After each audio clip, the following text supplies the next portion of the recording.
I'm scared I'm gonna be laying back with my girl years from now, right? Years from now, just laying back, we're talking about this, and I lean over to her, and I'm like, I'm good dick and a good person, right?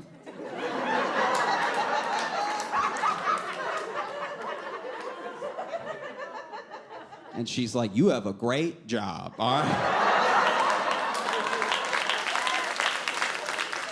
Josh, good morning. Jeff in Las Vegas. Hey, how you doing? I'm good. Thanks for talking to me today about your first Comedy Central special. You got to be excited, huh? Yeah, I'm doing. I'm very excited. It all feels very surreal. So I'm as excited as I am taken aback, I think. Well, your first Comedy Central special, your first stand-up special, is that every comedian's dream? I mean, like if you look at your career and say, you check off the boxes, that's got to be right at the top. It is indeed, and it's one of those weird things where it's like you want it your whole life, and then you get it, and you're like, oh, I still have my whole life. Like that's an odd feeling to like finally get the thing you wanted for so long. And so that's why I'm as equally appreciative and happy as I am sort of like optimistic looking to the future of what's next, because if something you've wanted for this long can happen, plenty of other things can happen. And I'm sure you worked on all the material for this stand-up special. You went over it and over it. It has to be just the best. And it's about the pandemic and how it affects us personally, right? Yeah, so it's about both the pandemic and the way that the pandemic related back to my relationship with social media. I think it was just blown out of proportion because then there was nowhere to go, there was nothing to do, you couldn't hang out with people. And so my life just became screens. I was either on Facebook or, Instagram. I was either in my phone watching TV or on my computer. And I think that for the most part, I had to take a break and like go out and have real experiences. So the special is also about what that was like like taking a step back and everything. I love your choice of wardrobe for your stand-up because I think of Eddie Murphy, like on Raw, he wore that incredible leather suit, and I saw what you're wearing for your special, and it's just pop. So tell me about how you chose that. I love it. Yeah, I wanted to do something that felt different and but also felt very much like something that I would do, but something I just hadn't seen done, and that's how I came to that choice. And I worked with Ina Seymour, who also was the hair, makeup, did wardrobe, did everything for me, and she just made me look good. And I appreciate her so much. She's an incredible artist, and so she helped me get that specific outfit and was helping me pick outfits in general because I ran some ideas by her and she was like, don't do that. Don't that was not good, and then we landed on that one together, and I'm so happy with it. Instead of a clip or a trailer for your special, Comedy Central released a 5-minute block of your show, which I thought was really unusual, but it really gives you a taste of what's to come.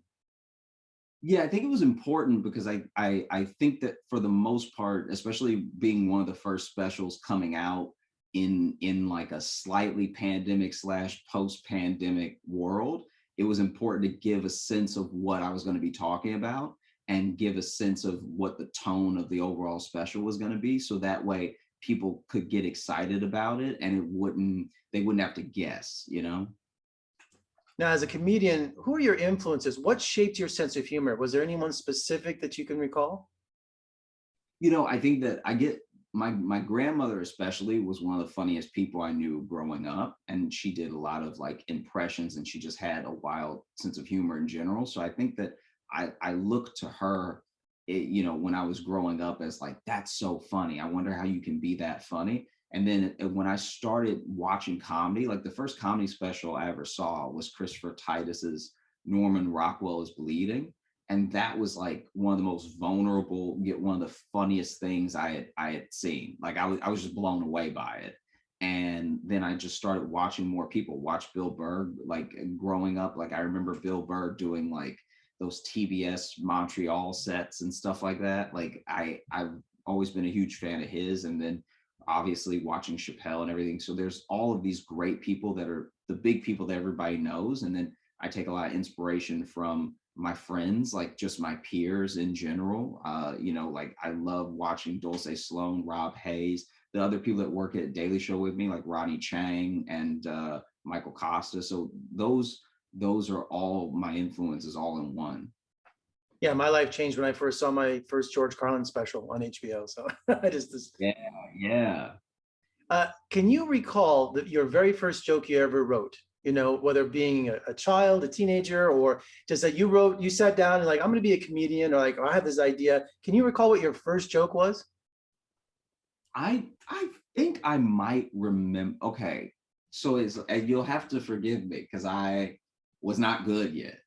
But I remember writing a joke about how we had got a certain alarm system, and it was when I lived in Louisiana, and I was like, oh, we got this alarm system, and everyone gives it a hard time, but it actually works. You know, someone breaks in, the alarm goes off, and then 6 hours later, the cops show up. And that was like my first stab at like, here's a thing that I noticed, that like, yes, everyone trashes this specific alarm system because they're not great, but then in any situation, the cops are going to get there after the thing is done. And so it's like I've tried to filter all of that through this like 13-year-old lens of like, how can I make this funny? And I think I may even be getting the wording wrong, but obviously I didn't keep the joke. And can you recall a joke you wrote, since you write for The Daily Show and for Trevor Noah? I'm sure you've been rejected many times, but how often does that happen? You think, I've got the best joke today, they're going to love it in the writing room, and all of a sudden it just didn't go anywhere, and they all say no, or just like strike you down, like, why didn't that work? Why didn't they accept it? Okay, so this is an honest answer, but it's going to sound like it's not. But I feel like when I write for shows, like when I write for TV, because the process is so collaborative, I don't think that there's any joke that I'm like, this has to make it on, if that makes sense. Because I can see also, I like to think of myself as an objective enough person to know when someone's joke has truly outdone my joke anyway. And then I'm like, well, that's the thing. Like, obviously, that's the pick. So I actually haven't really had that many of those experiences writing for late night, just because even when I was writing at Fallon, you show up and there's other writers there and they're seasoned and you're learning. So you're like, it would almost be delusional of me to be like, my thing is the thing, you know? Yeah, I love Jimmy Fallon too, man. I'm a foul pal. I'm a big fan of his too. So. Yeah. Well, Josh, congratulations on your first Comedy Central special. I'll be watching. I can't wait to see it. And when you have a chance, come visit us in Las Vegas, man. We'd love to have you. We got a lot of comedy clubs here too. I know. I love to be there. I'll hopefully see you soon. Awesome, man. Congratulations, and talk to you soon. Thank you so much. I appreciate it.